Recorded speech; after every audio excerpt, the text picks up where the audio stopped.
మాలాంటి ఆర్గనైజేషన్స్ ఏంటంటే ఆఫ్రికాలో ఒక ఆర్గనైజేషన్ వర్క్ చేస్తుంది. దేని గురించి వర్క్ చేస్తుంది? Water and sanitation. వాటర్ ఉండదు బేసికలీ ఆఫ్రికాలో, వాటర్ అండ్ శానిటేషన్ మీద వర్క్ చేస్తారు.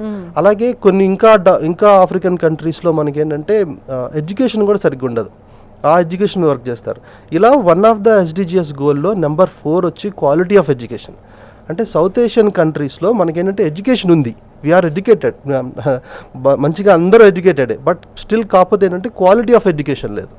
మనకేంటంటే ఈ కోరిలేషన్ లేదు. బేసికల్లీ ఈ స్టెమ్లో science, technology, engineering, maths subjects అన్నీ రిలేటెడ్గా ఉండి ప్రాక్టికల్ నాలెడ్జ్ మీద మనం ఎప్పుడు స్టూడెంట్స్ని మనం నేర్పించట్లేదు. ఎప్పుడు మనం దేని మీద ఫోర్స్ చేస్తాం? థియరటికల్ నాలెడ్జ్ మీద ఫోర్స్ చేస్తాం.